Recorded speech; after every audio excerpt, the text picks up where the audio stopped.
I'd now like to take the opportunity to introduce our commencement speaker this morning. It's my honor and privilege to tell you a little bit about Mr. David Robinson.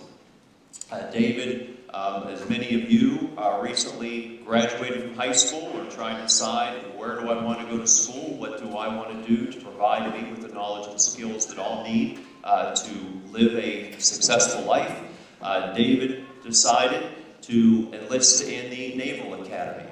He spent 4 years serving our country in the Navy and then 2 years service as an engineer after he earned his bachelor's degree.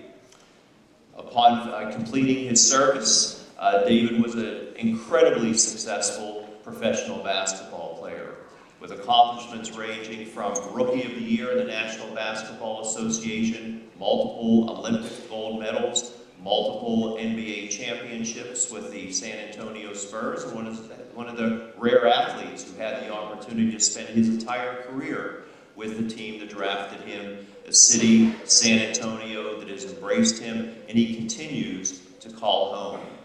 And even though David has had just terrific accomplishments as a professional athlete, what really gives us such great pleasure to invite him here to the University of Charleston are the accomplishments that he has had since his professional playing days. David and his wife are extremely passionate about education and feel very strongly that students from all backgrounds should have the opportunity to have outstanding educational opportunities that will set them up for the same type of success that our graduates have. So David and his wife started a foundation. They established a charter school in the city of San Antonio, and that enterprise has now grown to over 20 schools with plans for over 40 in the near future. And what's particularly impressive is their goal is for each student who enrolls in their school to ultimately enroll in a college or a university. And amazingly, they are batting 1,000 in that regard. Everyone.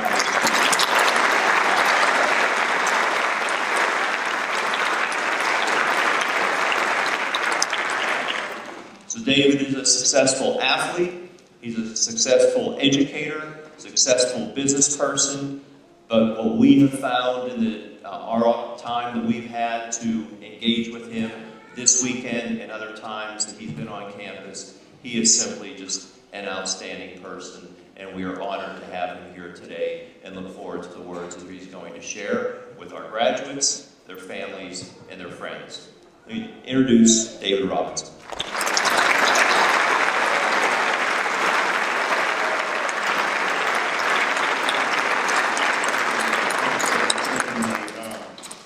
It really is a pleasure for me to be here.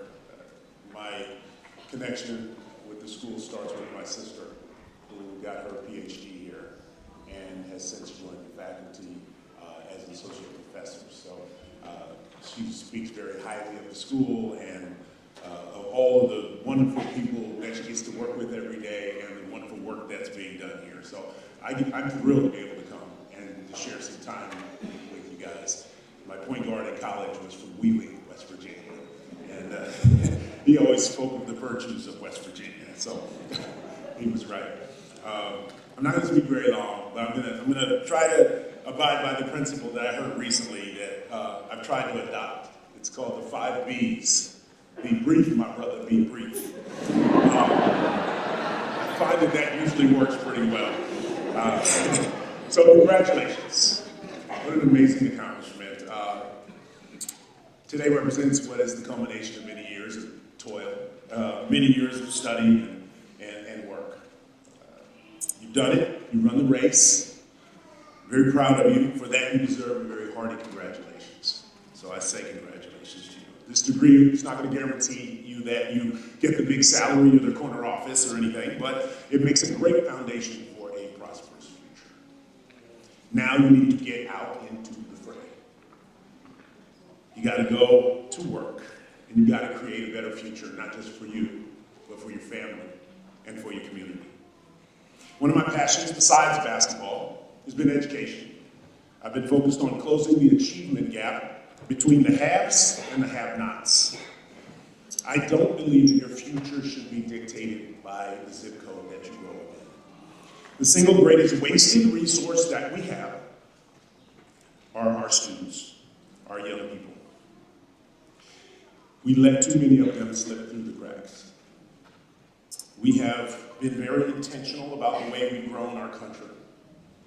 Every city has dividing lines.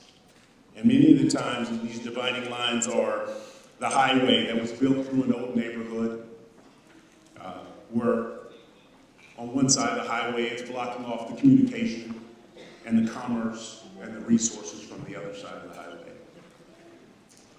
It's designed that way and it does exactly what it's supposed to do. You can go to just about any city in the country and you see it. And you see the statistics that are startlingly similar.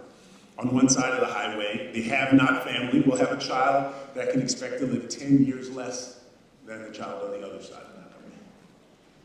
While the child of the have family can expect to contribute hundreds of thousands of dollars to the economy over their lifetime, the have-nots will cost that same economy $100,000 over their lifetime.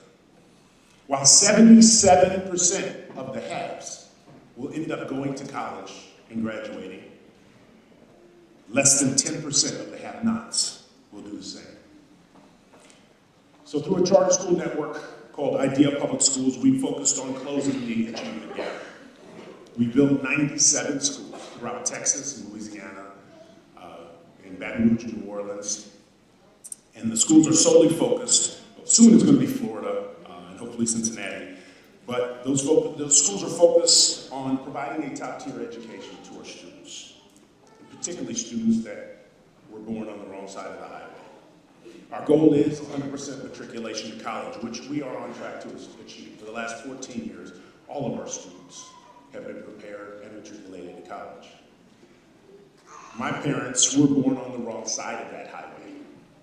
My father grew up in Little Rock, Arkansas in the 1950s during the now famous Central High School desegregation time. He was one of the children from the all-black school who was invited to cross the line. My mother grew up in Columbia, South Carolina. And though she lived near some very good schools in downtown Columbia, she was bused out to the small all-black schools in the outskirts. They were determined when they had their own children that their children would get an opportunity to be educated. So my brother, my sister, and myself would get the best education that we can. My brother went to the Naval Academy, I went to the Naval Academy, I got my master's, my sister got her PhD, so I think they did a pretty good job.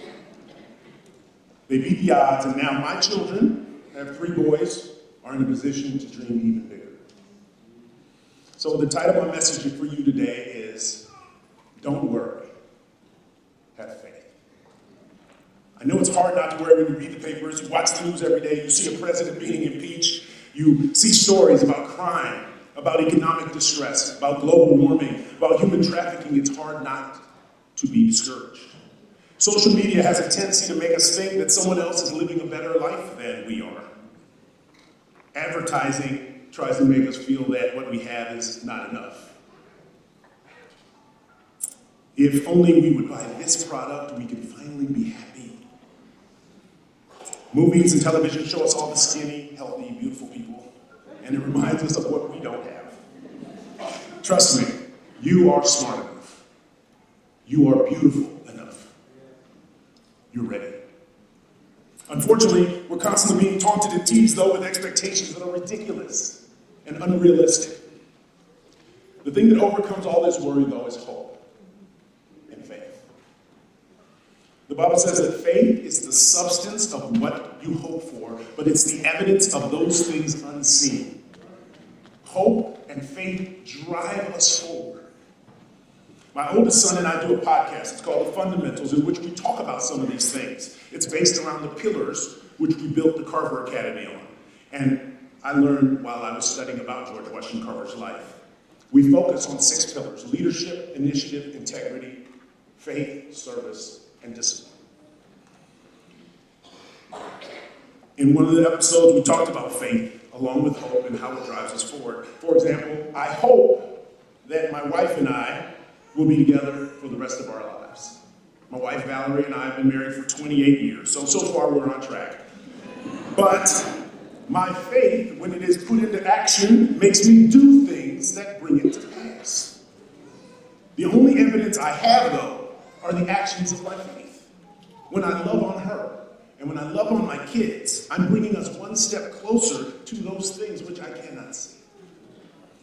When I was drafted in San Antonio in 1987, we were one of the teams in the NBA. We had the worst record in the NBA. That's why we got to draft first. Usually a good reason why teams have a terrible record. I found out very quickly when I visited that locker room why we were not very good. But I had faith, though, that we could turn it around. I had faith that I could make a difference. And my actions were the evidence of that faith. And now, almost 30 years later, we have one of the most successful franchises in NBA history. My pastor said something to me last weekend that really stuck in my head. He said, hope fixes what is broken. The happiest moments of your life are moments of hope, while the saddest ones are where hope has died. Every one of us will have a myriad of things that happen to us in our lives, many of which are common to all men. Some events will be good and some events will be bad, but a tragedy can only happen if you allow yourself to lose hope. My hope is in a person named Jesus. He makes me want to be a better man every single day. He makes me want to be a better husband. He makes me want to be a better father to my children. You have to decide where to place your hope. Don't make a mistake of placing your hope in something or someone that will let you down. Your spouse will not be sufficient. You can ask my wife. Your children will not be sufficient. Money will never satisfy. So let your hope and your faith carry you forward